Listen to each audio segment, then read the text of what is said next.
রাজধানীর শেরেবাংলা নগরে জাতীয় অর্থোপেডিক হাসপাতালে ছাত্র জনতার আন্দোলনে আহতদের তোপের মুখে পড়েছেন স্বাস্থ্য উপদেষ্টা নূরজাহান বেগম। এ সময় তার গাড়িবহর ঘিরে রেখে বিক্ষোভ করে আহতরা।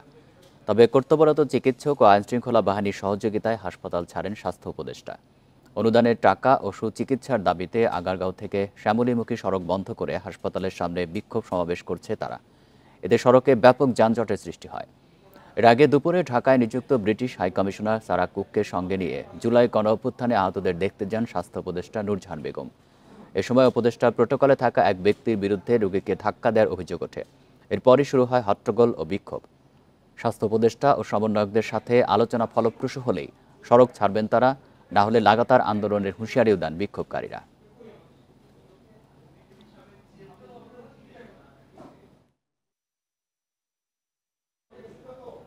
এ নিয়ে আরও জানাতে শেরেবাংলা নগর এলাকা থেকে যোগ দিচ্ছেন সহকর্মী জাহিদুল ইসলাম। জাহিদুল, এই মুহূর্তে বিক্ষোভের কি পরিস্থিতি? রাস্তা কি এখনো পুরোপুরি বন্ধ আছে কিনা?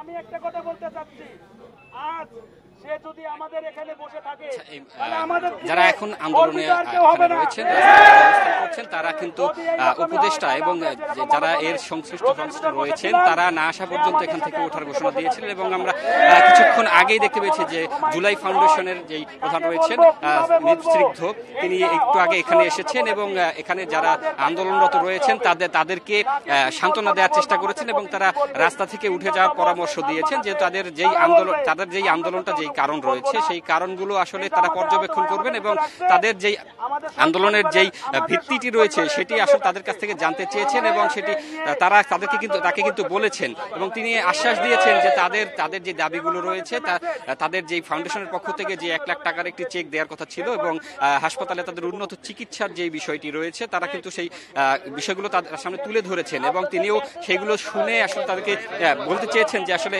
এখন পর্যন্ত যে সমস্যাগুলো তারা ফেস করছেন সেইগুলো খুব তাড়াতাড়ি সমাধান করা হবে এবং রাস্তায় যেন তাদেরকে অবস্থান করতে না হয়। এই মুহূর্তে কিন্তু কথা বলছেন মুগ্ধ, আমরা একটু চেষ্টা করব মুগ্ধ কি বলছেন সেটাই জানার শোনার।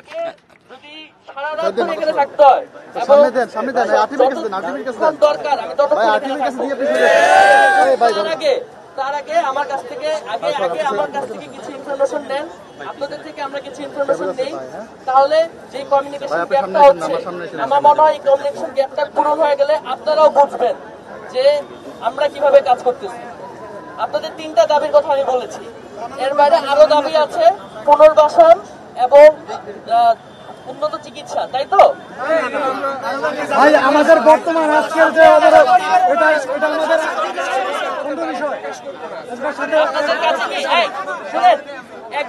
একজন শহীদ পরিবার থেকে একজন এসেছে, তার থেকে কি উপদেষ্টা মন্ডলী বড় হয়ে গেছে? অবশ্যই না। আপনারা কি তাহলে আমরাই না সবাই, তাহলে হ্যাঁ এটাই শুনেন, আগে আমরা নিজেরা আগে সলভ করার চেষ্টা করি। এবার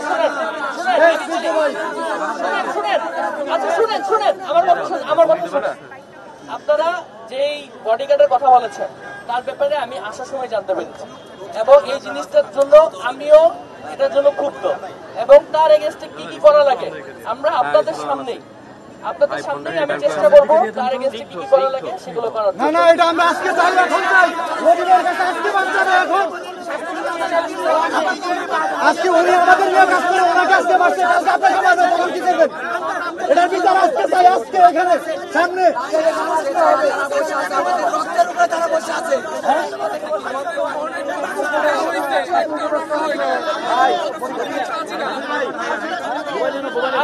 আমি এখানে কোনো প্রতিশ্রুতি দিতে আসি নাই,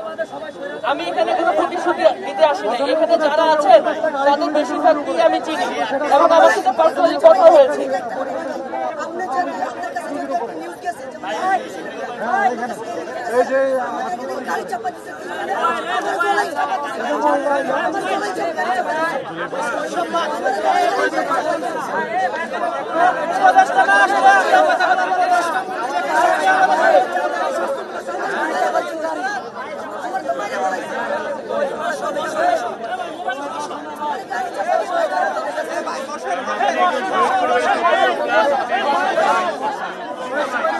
আস্তে আস্তে ওনার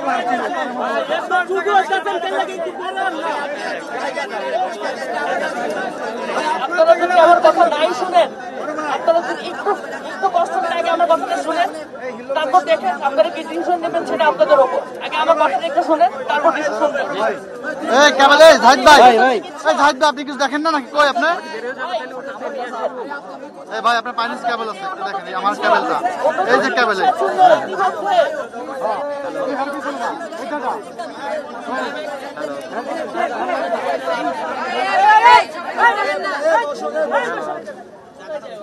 আরে ভাই তোরা বস।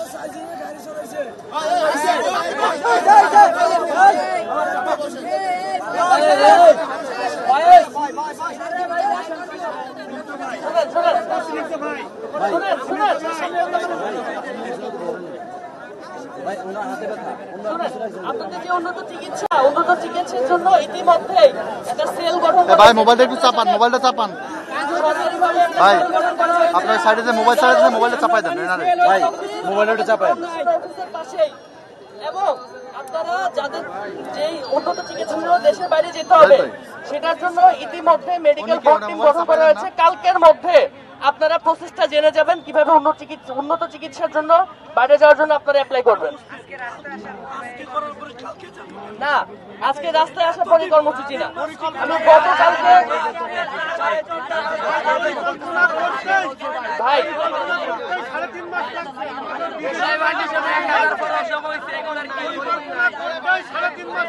জুলাই ফাউন্ডেশনে 1000 ফরম জমা হইছে ভাইয়া। কালকে ফোন দিছি, কয় আমরা যদি কাজ না করি আমাদের কাছে মারেন। এটা কোনো কথা? আমি জিজ্ঞাসি ভাই ফরম গুলাতে জমা দিচ্ছে, কতটুকু আগাইছে, এটা কেন হইলো?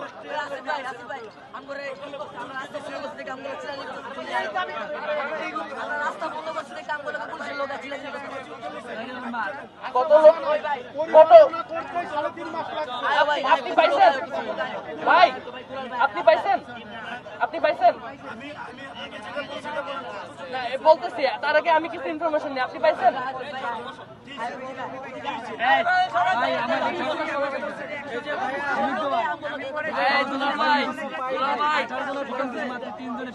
বাকিটা কেন পাই না জানেন? তাদের বিকাশ অ্যাকাউন্টের সমস্যা অথবা এরকম কোনো সমস্যা।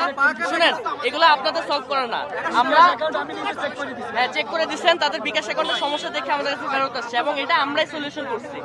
সবকিছু টেকনিক্যাল বিষয় আছে, এগুলো আমরাই সলিউশন করছি। এবং আপনাদের যারা টাকা পায় নাই, আগামী 3 কার্য দিবসের মধ্যে তাদের অ্যাকাউন্টে টাকা ঢুকে যাবে, যেগুলো ব্যাকলগ ছিল। এগুলা আজকের আন্দোলনের জন্য না, গতকালকেই আমরা এই ফাইলগুলো নিয়ে বসছি এবং সবগুলো প্রবলেম আজকে সলভ হয়ে গেছে। অলরেডি আজকে কিছু মানুষের অ্যাকাউন্টে টাকা ঢুকেও যাবে। আপনাদের যে সমস্যাগুলো আমাদের সারা বাংলাদেশে বিভিন্ন সিভিল সার্জন, স্বাস্থ্য উপদেষ্টা, জেলা পর্যায়ে, উপজেলা পর্যায়ে বিভিন্ন জায়গা দিয়ে আমাদের তথ্যগুলো নিয়ে বিভিন্ন ভাবে হয়রানি করতেছে। এইটা কেন করতেছে? কিসের জন্য আর্নিং করতেছে? যে বিভিন্ন জায়গায় আমাদের তথ্যগুলো নিতেছে কিসের জন্য? আমরা তো মেডিকেল থেকে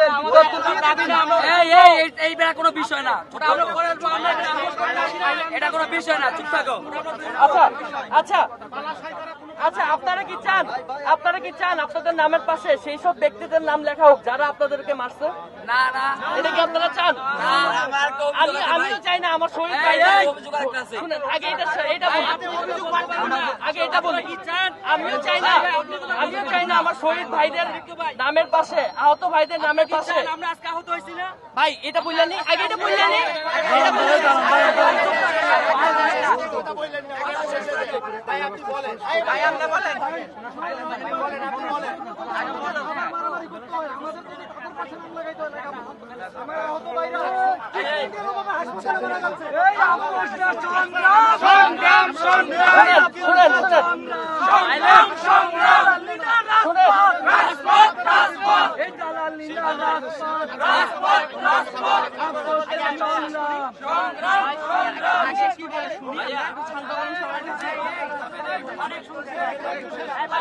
আচ্ছা শুনেন, আমার কথাটা শুনেন। আপনাদের যাদের চিকিৎসা সমস্যা, তারা আমাদের কাছে যারা আসছেন, স্পেশালি ফাউন্ডেশনে যারা আসছেন, চিকিৎসার প্রবলেম সলভ করার জন্য যত রকম সহযোগিতা করা লাগে আমরা কিন্তু ইতিমধ্যে করেছি। এবং এটা থেকেই আমরা সেল গঠন করেছি সরকারিভাবে যে সেল ডিরেক্টলি এই আহতদের নিয়ে কাজ করবে, তাদের বাইরে পাঠানো নিয়ে কাজ করবে। এখন আপনারা যদি না চান যে আপনাদের আহতদের নামের পাশে যারা আপনাদেরকে মারছে তাদের নাম যদি না লেখা হোক, সেক্ষেত্রে আমাদেরকে একটু কিছু সময় দেন। এটাই আপনাদের কাছে আমার রিকোয়েস্ট।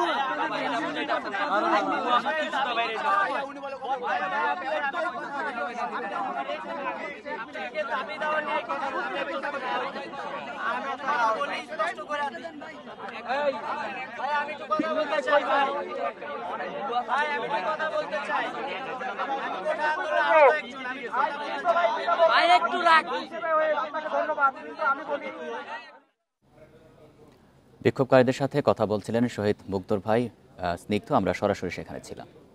জলবায়ু ঝুঁকি কমাতে ও কার্বন নিঃসরণ শূন্যে নামাতে মানুষের জীবনযাত্রা বদলানোর আহ্বান প্রধান উপদেষ্টা অধ্যাপক ডক্টর মোহাম্মদ ইউনূসের। আজারবাইজানে COP29 world leaders climate action সামিটের উদ্বোধনী অধিবেশনে বক্তব্যে তিনি ৩ শূন্যের ধারণা দেন।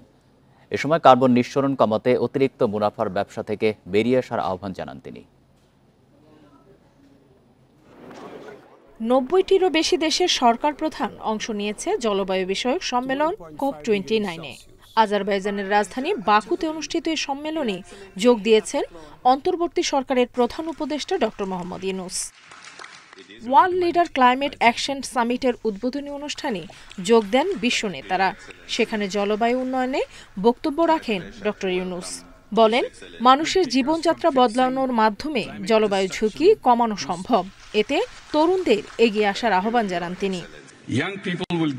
জলবায়ুর তীব্রতা বাড়ছে, এই দুর্যোগকে গুরুত্বের সঙ্গে দেখতে হবে। জলবায়ু ঝুঁকি কমাতে ও কার্বন নিঃসরণ শূন্যে নামাতে আমাদের জীবনযাত্রা বদলাতে হবে। কার্বন নিঃসরণ কমাতে এরই মধ্যে তরুণ শক্তি কাজ করছে, তাদের সহযোগিতায় সবাইকে এগিয়ে আসতে হবে। অতি মুনাফা না করে কার্বন নিঃসরণ হয় এমন ব্যবসা থেকে বেরিয়ে আসার পরামর্শ দেন ডক্টর ইউনূস। জলবায়ুর দুর্যোগ থেকে রক্ষা পেতে হলে আমাদের একটি নতুন সংস্কৃতি তৈরি করতে হবে, যে সংস্কৃতিতে অতি মুনাফা থাকবে না। নতুন সভ্যতা করতে প্রতিটি তরুণ এই ৩ শূন্যের নীতিতে বেড়ে উঠবে। শূন্য কার্বন নিঃসরণ, সম্পদের শূন্য পুঞ্জীভূতকরণ ও শূন্য বেকারত্ব। এর আগে সম্মেলনের ফাঁকে সোশ্যাল বিজনেস গ্রুপের সঙ্গে বৈঠক করেন প্রধান উপদেষ্টা। এ সময় নেপাল ও ভুটানে উৎপাদিত জলবিদ্যুৎ আঞ্চলিক সরবরাহের জন্য দক্ষিণ এশিয়া গ্রিড তৈরির আহ্বান জানান তিনি। নুরসেলিনা শিউলি, ইন্ডিপেন্ডেন্ট নিউজ। ফ্যাসিবাদের হোতা শেখ হাসিনাকে আশ্রয় দিয়েছে ভারত। দেশটি বাংলাদেশের বিরুদ্ধে অপপ্রচার চালাচ্ছে, যা বড় বিপদের কারণ বলে মন্তব্য করেছেন বিএনপি মহাসচিব মির্জা ফখরুল ইসলাম আলমগীর। এদিকে বিতর্কিত ব্যক্তিদের ষড়যন্ত্রে নির্বাচন যেন বিলম্বিত না হয় সে বিষয়ে অন্তর্বর্তী সরকারকে সতর্ক করেন বিএনপি নেতারা। বুধবার ঢাকা ও ঢাকার বাইরে আলাদা অনুষ্ঠানে নেতারা এসব কথা বলেন। নিজ গ্রাম ঠাকুরগাঁওয়ে অবস্থান করছেন বিএনপি মহাসচিব। বুধবার তাঁতিপাড়ায় নিজ বাসায় সাংবাদিকদের সঙ্গে কথা বলেন তিনি। মন্তব্য করেন, বাংলাদেশের বর্তমান অর্জনকে কতিপয় ব্যক্তি নষ্টের চেষ্টা করছে, এজন্য সবাইকে সচেতন থাকার আহ্বান জানান মির্জা ফখরুল। ফ্যাসিবাদের যিনি প্রধান হোতা তিনি কিন্তু ভারতে অবস্থান করছেন এবং ভারত কিন্তু আমাদের বিরুদ্ধে একটা প্রচারণা চালিয়ে যাচ্ছে বাংলাদেশের বিরুদ্ধে। এটা বলতে আমার কোনো দ্বিধা নেই, যেটা আমাদেরকে সতর্ক থাকা উচিত বলে আমি মনে করি। এদিকে রাজধানীর নয়াপল্টনে জাতীয়তাবাদী ওলামা দলের এক অনুষ্ঠানে যোগ দেন বিএনপি চেয়ারপারসনের উপদেষ্টা জয়নুল আবদিন ফারুক। দাবি করেন, বর্তমান সরকারকে ব্যর্থ করতে নানা ষড়যন্ত্র হচ্ছে। বিতর্কিত ব্যক্তিরা প্রশাসনে যাবে আর আওয়ামী প্রেতাত্মারা এখনো মন্ত্রণালয়গুলো পরিচালনা করবে, সেটা তো হতে পারে না। আমরা তো আপনাদেরকে সমর্থন দিয়ে এসেছি, সমর্থন এখনো আছে, থাকবে যতক্ষণ না পর্যন্ত নির্বাচন না দিবেন। কিন্তু এমন একটি পথে আপনারা এগোবেন না যেটা জনগণ আপনাদেরকে আবার প্রত্যাখ্যান শুরু করতে পারে। এছাড়া নয়াপল্টনে দলের কেন্দ্রীয় কার্যালয়ে বঙ্গভবন থেকে শেখ মুজিবুর রহমানের ছবি সরানো ইস্যুতে নিজের অবস্থান ব্যাখ্যা করেন রুহুল কবির রিজভী। যে ছবিটা নামানো হয়েছে সেটা হচ্ছে ওই শেখ হাসিনার আইনের বলে যে আইন করেছে সেই আইনকে ডিফাই করে এটা করা হয়েছে। তো ফ্যাসিবাদের আইন তো ডিফাই করাই যায়, ফ্যাসিবাদের আইন আমরা মানব না। অফিস আদালত যেখানেই আছে সেটাই আমরা প্রতিহত করব। দেশ ও গণতন্ত্রের স্বার্থে বিএনপি সবসময় রাজপথে থাকতে প্রস্তুত বলেও জানান দলটির নেতারা। মাহমুদ শরীফ, ইন্ডিপেন্ডেন্ট নিউজ, ঢাকা। গত ৩ মাসে সেনা অভিযানে ৬,০০০-এর বেশি অবৈধ অস্ত্র ও প্রায় ২ লাখ রাউন্ড গোলাবারুদ উদ্ধার করা হয়েছে। এছাড়া বিভিন্ন অপরাধের সঙ্গে জড়িত ২৫০০ ব্যক্তিকে গ্রেপ্তার করা হয়েছে। আওয়ামী লীগ সরকারের পতনের পর আইনশৃঙ্খলা বাহিনীকে সহায়তা দিতে সারা দেশে সামরিক বাহিনীর সদস্যদের মোতায়েন করা হয়। বুধবার ঢাকা সেনানিবাসে সংবাদ সম্মেলন করে সেনাবাহিনী। শেখ হাসিনা সরকার পতনের পর সারা দেশে পুলিশ বাহিনী কার্যত অনুপস্থিত থাকায় দেশের আইনশৃঙ্খলা পরিস্থিতি অবনতি হয়। চুরি, ছিনতাই, ডাকাতি, হত্যাসহ বিভিন্ন অপরাধের মাত্রা বেড়ে যায়। এমন পরিস্থিতিতে সারা দেশে মাঠে নামে বাংলাদেশ সেনাবাহিনী সহ সামরিক বাহিনীর সদস্যরা। আইনশৃঙ্খলা পরিস্থিতি নিয়ন্ত্রণে দ্রুত কাজ শুরু করেন বাহিনীর সদস্যরা। গত ৩ মাসে আইনশৃঙ্খলা পরিস্থিতি নিয়ে ঢাকা সেনানিবাসের অফিসার্স মেসে বুধবার এক সংবাদ সম্মেলন করে সেনাবাহিনী। জানানো হয়, এই পর্যন্ত দেশের বিভিন্ন শিল্পাঞ্চলে ৬০০-রও বেশি অস্থিতিশীল পরিস্থিতি নিয়ন্ত্রণে এনেছে বাহিনীর সদস্যরা। এ মুহূর্তে দেশের ৬২টি জেলায় সেনা সদস্যরা আইনশৃঙ্খলা রক্ষায় অন্তর্বর্তীকালীন সরকারের সংশ্লিষ্ট মন্ত্রণালয়সমূহ, আইনশৃঙ্খলা রক্ষাকারী বাহিনী, স্থানীয় প্রশাসন, বিভিন্ন সংস্থা, গণমাধ্যম এবং স্থানীয় জনগণের সাথে সম্পৃক্ত হয়ে সমন্বিত প্রচেষ্টার মাধ্যমে সার্বক্ষণিক সক্রিয়ভাবে দায়িত্ব পালন করে যাচ্ছে। বিভিন্ন প্রতিষ্ঠানে বিশৃঙ্খল পরিস্থিতি নিয়ন্ত্রণের পাশাপাশি অস্ত্র ও মাদকের বিরুদ্ধে অভিযান ও সংঘবদ্ধ অপরাধীদের গ্রেপ্তারে অভিযান পরিচালনা করছে সেনাবাহিনী। বিশেষ ক্ষমতা কার্যকরীর প্রয়োগের কারণেই ইতিমধ্যেই বেশ কিছু সংকটপূর্ণ পরিস্থিতি, যেমন চিহ্নিত অপরাধীদের গ্রেফতার করা, শিল্পাঞ্চলের বিশৃঙ্খলা, রাস্তা অবরোধ ইত্যাদি নিয়ন্ত্রণ সহ সার্বিক আইনশৃঙ্খলা পরিস্থিতির উন্নয়ন করা সম্ভব হয়েছে। সেনাবাহিনী কতদিন মাঠে অবস্থান করবে এমন প্রশ্নের জবাবে জানানো হয়, অন্তর্বর্তী সরকার যতদিন চাইবে সেনাবাহিনী ততদিন আইনশৃঙ্খলা নিয়ন্ত্রণে কর্মকাণ্ড পরিচালনা করবে। সরকারই এটা নির্ধারণ করবেন যে সেনাবাহিনীকে কতদিন মোতায়েন থাকা প্রয়োজন। Mohammad Omar Faruk, Independent News, Dhaka. মালয়েশিয়ায় কর্মী পাঠাতে সিন্ডিকেট ও দুর্নীতি করে হাজার হাজার কোটি টাকা লুটপাট করেছে বিগত সরকারের সহযোগীরা। সিন্ডিকেটের কারণে ক্ষতিগ্রস্ত হয়েছেন মালয়েশিয়ার শ্রমবাজার ও শ্রমিকেরা। বুধবার সকালে রামডুর এক সেমিনারে বক্তারা এসব কথা বলেন। মালয়েশিয়ায় কর্মী পাঠাতে আর যাতে সিন্ডিকেট না হয় সে ব্যাপারে দুই দেশের সরকারকে পদক্ষেপ নেওয়ার আহ্বান জানানো হয়। মালয়েশিয়া বাংলাদেশের বড় শ্রমবাজার। সৌদি আরবের পর গত ১.৫ বছর সবচেয়ে বেশি কর্মী গেছে মালয়েশিয়ায়, যা ৫ লাখের মতো। গত ১৫ বছরে ৩ দফায় মালয়েশিয়ায় বাংলাদেশের শ্রমবাজার বন্ধ হয়। প্রতিবারে শ্রমিক পাঠানোর ক্ষেত্রে সিন্ডিকেট গঠনের বিষয়টি সামনে আসে। সিন্ডিকেটের বিরুদ্ধে অনিয়ম দুর্নীতির অভিযোগ উঠলেও দায়ীদের বিরুদ্ধে ব্যবস্থা নেওয়া হয়নি। বুধবার সকালে ঢাকা রিপোর্টার্স ইউনিটিতে refugee and migratory movements research unit আয়োজিত সেমিনারে বক্তারা বলেন, মালয়েশিয়া ১৫টি দেশ থেকে কর্মী নেয়, অথচ একমাত্র বাংলাদেশের ক্ষেত্রেই সিন্ডিকেটের বিরুদ্ধে হাজার হাজার কোটি টাকা পাচার ও শ্রমিক পাচারের অভিযোগ ওঠে। যারা অপকর্মটা করেছে তাদের কারণে কিন্তু মালয়েশিয়ান সরকারের সুনাম নষ্ট হয়েছে, বাংলাদেশের সুনাম নষ্ট হয়েছে। কিন্তু মালয়েশিয়াতে আপনাদের পার হেড $১,৫০০ থেকে $২,০০০ করে ওদেরকে দিতে হয়েছে। এই টাকাটা কি বাংলাদেশ থেকে গিয়েছে? এই টাকাটা কোত্থেকে গেল? এটা কি হুন্ডি হয় না? এটা কি মালিয়ান লন্ড্রি হয় নাই? বাংলাদেশ থেকে মালয়েশিয়ায় কর্মী পাঠাতে আর যেন কোনো সিন্ডিকেট না হয় এ বিষয়ে দুই দেশের সরকারকে যথাযথ পদক্ষেপ নেয়ার আহ্বান জানিয়েছে রামরু। দেশের সবচেয়ে বড় একটা সেক্টর এটা, অতীতে ধুকে ধুকে এটাকে নিঃশেষ করা হয়েছে। আপনারাই বলেন এখন আপনাদের এটা রাজনৈতিক পুঁজি এখন আগের সরকারের বিরুদ্ধে। তাই যদি হয়ে থাকে তাহলে আপনারা নিশ্চিত করুন যে আপনারা এই অপশক্তি যারা এটা একেবারে সেই ধুকে ধুকে নিশ্চিন্ন করার জন্য যারা করেছে সেই পথে আপনারা হাঁটবেন না। সেমিনারে বক্তারা শ্রমবাজার নিয়ে সংস্কার কমিশন গঠনের আহ্বান জানান। ওই সিন্ডিকেটের মধ্যেই তারা ঢুকে গেল। Mahmudul Hasan, independent News, Dhaka. জনগণের মৌলিক অধিকার রুদ্ধ করে ক্ষমতা চিরস্থায়ী করতে আওয়ামী লীগ সরকার সংবিধানে ৫০ সংশোধনী আনে, একথা হাইকোর্টকে জানিয়েছেন অ্যাটর্নি জেনারেল। সংবিধানের ১৫তম সংশোধনী বাতিলের রুলের শুনানিতে আজ একথা বলেন তিনি।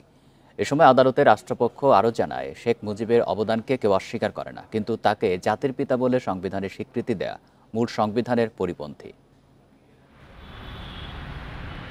2011 সালে 30 জুন সংসদে পাশ হয় সংবিধানের 15 সংশোধনী।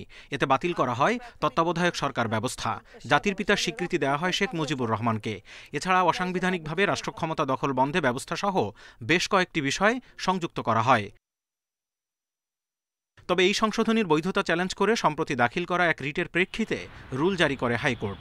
রুলের উপর বিচারপতি ফারাহ মাহবুব ও দেবাশিস রায়ের বেঞ্চে চলে ৫ম দিনের শুনানি। এতে রাষ্ট্রপক্ষ জানায়, একটি দলের ক্ষমতা দীর্ঘস্থায়ী করতে এই সংশোধনীর মাধ্যমে গণতন্ত্র মুক্তিযুদ্ধের চেতনাকে ধ্বংস করা হয়েছে। 15th অ্যামেন্ডমেন্টের টোটাল স্কিমটাই হলো বাংলাদেশের গণতন্ত্র ধ্বংস করা, ফ্যাসিজমকে প্রলং করা, সুপ্রিমেসি অব দি কনস্টিটিউশন যেটা সেটাকে লঙ্ঘন করা। এই সংশোধনীতে একজন ব্যক্তিকে জাতির পিতা হিসেবে স্বীকৃতি দিয়ে মুক্তিযুদ্ধ সহ বিভিন্ন ক্ষেত্রে জনগণের অবদানকে বিলীন করার চেষ্টা সংবিধানের মৌলিক কাঠামো বিরোধী বলেও আদালতকে জানান অ্যাটর্নি জেনারেল। রাজনৈতিক নেতৃত্ব হিসাবে উনি অনেক উপরের মানুষ, কিন্তু একজন ব্যক্তি সব কিছু করেছেন, একজন ব্যক্তি সব কিছু। This is not the concept of our preamble of the constitution. সংবিধানের মৌলিক বিষয়কে সংশোধন অযোগ্য করা এবং সংবিধান সংশোধনে গণভোট ব্যবস্থা বাতিল করা কেন অসাংবিধানিক সে বিষয়েও যুক্তি তুলে ধরে রাষ্ট্রপক্ষ। যে পার্লামেন্টের সভরেন্টি এখানে ভায়োলেট করে এবং যে এই জায়গাগুলো যে বাতিল করতে পারবে না বলেছেন, যে this notion is not entertainable in law. 15 সংশোধনী জুলাই গণঅভ্যুত্থানের পরিপন্থী উল্লেখ করে রাষ্ট্রপক্ষ আদালতকে জানায়, এই সংশোধনী বাতিল না হলে আবু সাঈদ মুগ্ধ সহ শহীদদের আত্মা শান্তি পাবে না। Zahidul Bashar, Independent News, Dhaka. অনলাইনে আয়কর পরিশোধ সহজ করতে চার্জ নির্ধারণ করে দিয়েছে বাংলাদেশ ব্যাংক। ব্যাংকের debit, credit card, mobile banking সেবা অথবা ইন্টারনেট ব্যাংকিংয়ের মাধ্যমে আয়কর পরিশোধ করার খরচ কমানো হয়েছে। বুধবার কেন্দ্রীয় ব্যাংকের পেমেন্ট সিস্টেমস বিভাগ থেকে এ সংক্রান্ত নির্দেশনা দেওয়া হয়। নির্দেশনা অনুযায়ী এখন থেকে কার্ড ও ইন্টারনেট ব্যাংকিং ব্যবহার করে আয়কর পরিশোধ করলে 25,000 টাকা পর্যন্ত লেনদেনে গ্রাহকদের কাছ থেকে লেনদেন প্রতি 20 টাকা এবং 25,000 টাকার বেশি হলে লেনদেন প্রতি সর্বোচ্চ 50 টাকা আদায় করা যাবে। এছাড়া মোবাইল ব্যাংকিং বা পিএসপি ওয়ালেট ব্যবহারে লেনদেন প্রতি 1% বা সর্বোচ্চ 30 টাকা আদায় করা যাবে। এই মাসুলের মধ্যেই ভ্যাট অন্তর্ভুক্ত। নারায়ণগঞ্জে রূপগঞ্জ থেকে পলিথিনে মোড়ানো অজ্ঞাত যুবকের খণ্ডিত মরদেহ উদ্ধার করেছে পুলিশ। সকালে পূর্বাঞ্চল উপশহরের 5 নম্বর সেক্টরের ব্রাহ্মণখালী এলাকা থেকে খণ্ডিত অংশগুলো উদ্ধার করা হয়। পুলিশ জানায়, সকালে লেকের পাড়ে 3টি কালো পলিথিনের বস্তা পড়ে থাকতে দেখেন স্থানীয়রা। খবর পেয়ে পুলিশ গিয়ে পলিথিনের বস্তাগুলো খুললে এক যুবকের খণ্ডিত মাথা, 2 হাত, বাম পা সহ 7টি অংশ দেখতে পান। প্রাথমিকভাবে ধারণা করা হচ্ছে 2-3 দিন আগে হত্যার পর তার মরদেহের খণ্ডিত অংশগুলো পলিথিনে ভরে ফেলে যায় দুর্বৃত্তরা।